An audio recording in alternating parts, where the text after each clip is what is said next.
straightforwardness, and that means that we should not mince our words, we should not use double speak, we should not use words which can be very easily interpreted differently in different situations.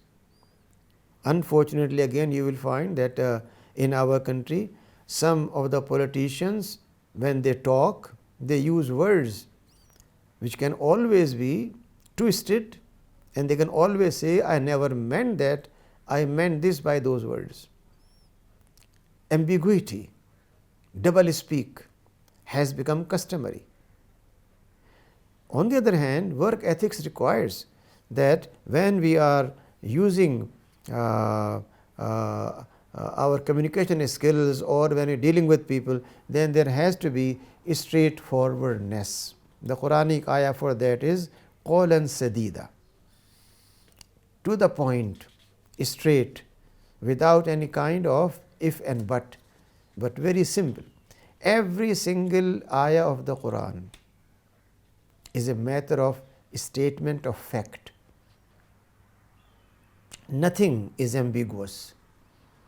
Nothing is having all those aspects which people think hidden aspects. Everything is obvious.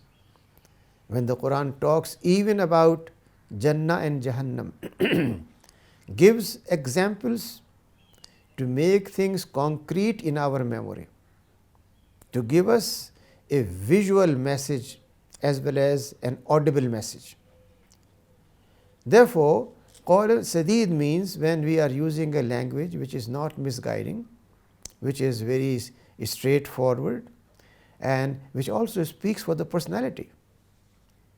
A person who is always playing tricks will always look for a speech where he has a fallout shelter. He can go and take refuge in the other meaning, while a person who is straightforward will not use that language.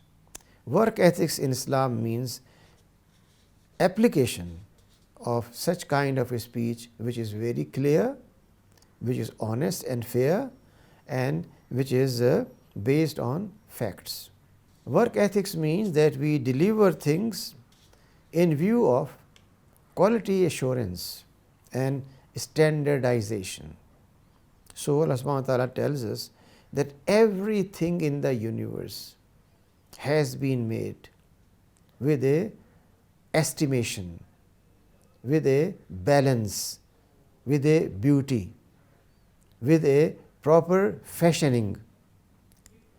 If everything is done in the universe in the most perfect manner, then should we, when we work, then we should just do things in a mediocre way, or it has to be done judiciously using most stringent quality assurance methods and measures. In every university you find office for QEC. It's only in last 25 years it has emerged. Yet there were institutions even 100 years back which kept their quality at the highest level.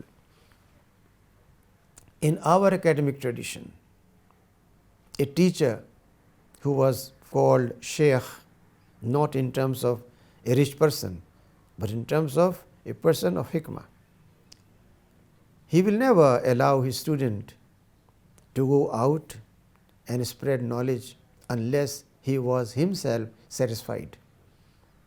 This is the quality which should be maintained. Therefore, the word ijaza technically hundreds of years back meant now this person has reached a level of knowledge and wisdom that we can allow him to go and share his knowledge with others. He may be a chemist, a medical doctor, a faqih, an engineer. Anything is possible, but only the teacher, the sheikh of engineering, the sheikh of biochemistry will allow the person when it was proven by this person is fully capable of that. So, quality assurance and quality control is extremely important as a work ethics requirement. Work ethics also means that our contracts, agreements are fulfilled. If I have an agreement to deliver a research paper or deliver a machine, then exact timing must be observed and exact quality must be provided. So, the Quran says, Ya ayyuhallazina amanu awfu bil uqud, fulfill your contracts. And in other places the Quran says, believers are those who take care of their promises, in Surah Al-Mu'minun and elsewhere. So, contracts, agreements are extremely important. A student practically signs a contract when he applies for admission, that I will follow your culture, your norms, your requirements. If we have a dress requirement, if we have a requirement of no gender mixing, if we have a requirement of observing Islamic ibadat and principles, then when the person applies, all these things are accepted by the person to be observed. And same applies to a teacher. A teacher knows very well where the person is applying. The institution has not hidden its values. It has declared publicly, these are our values. We want people who are akhira conscious, not just world conscious. And the person comes, applies and gets a job and is not following those values. Is that honesty? Is that work ethics? Is that fairness? Can a person satisfy his or her own self by making a contract to be a role model of those values which are printed on walls, but acting differently? Can that satisfy conscience of a person? Every single penny the person is earning with that guilt consciousness, can that be justified by any standards of morality anywhere in the world? Therefore, it is not a matter of a few terms, it is a matter of vision. Ethics is a vision, ethics is a way of life, ethics is morality. And unless morality is observed, we are no good human beings, because human being in my understanding is defined as an ethical being, not just a biological being. Humans are ethical beings.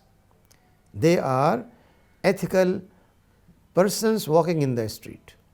Everything they do must reflect their ethics.